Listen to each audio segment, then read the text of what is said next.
हमारे पास है एक ascites का पेशेंट, इसका कॉज है सीएलडी।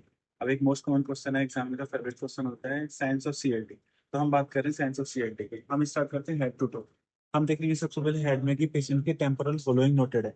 यहाँ पे आप देख सकते हो कि क्लियर कट टेम्पोरल फॉलोइंग है, जो डिप्रेशन दिख रहा है गड्ढा, ठीक है, दोनों तरफ है, प्रोमिनेंट है।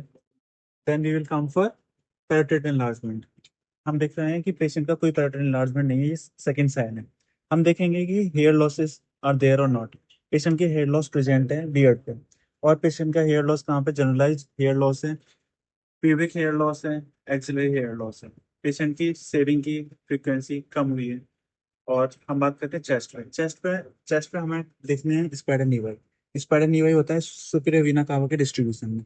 ऐसा हमारे कोई भी स्पाइडर नीवाई नहीं दिख रहा है, ठीक है। हम बात करेंगे गायनेकोमास्टिया की, ब्रेस्ट एनलार्जमेंट की है कि नहीं। There is no sign of गायनेकोमास्टिया।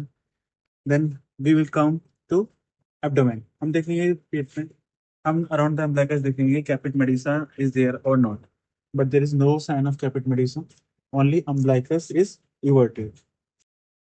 कैपिट medusae के बाद हम बात करते हैं टेस्टिकुलर एट्रोफी की। टेस्टिकुलर एट्रोफी हम चेक करते हैं प्राइडिस ऑर्किडोमीटर से। जब हम टेस्टिकुलर का वॉल्यूम देखते हैं, अगर वो लेस देन 4 ml होता है, तो हम कंपेयर करते हैं प्राइडिस ऑर्किडोमीटर से। अगर वो लेस देन 4 ml में फिट हो रहा है, तो हम बोलेंगे टेस्टिकुलर एट्रोफी है। और क्लिनिकली हम पता करते हैं टेस्टिकुलर एट्रोफी को बाय स्क्वीजिंग द टेस्टिस। हम माइल्डली स्क्वीज करते हैं टेस्टिस को, और पेशेंट को पेन कम फील होता है, फिर होता नहीं है माइल्ड स्क्वीज पर।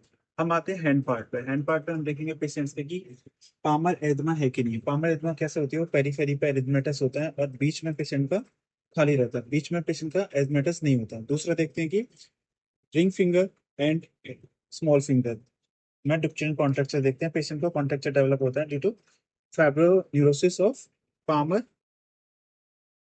Palmer aponeurosis. और बाकी साइंस होते हैं कि डिस्टेंडेड अम्बिलिकस, डायलेटेड वेन्स होती हैं ओवर द एब्डोमेन। और हम पेशेंट में देख सकते हैं, पेशेंट का मसल लॉस काफी हो रखा है। इसी वजह से टेम्पोरल फॉलोइंग है, इसी वजह से हम बाइसेप्स देख सकते हैं, ट्राइसेप्स देख सकते हैं, फोर आर्म्स देख सकते हैं। ये काफी वीक है पेशेंट की, जो कि सीएलडी में देखने को मिल सकता है।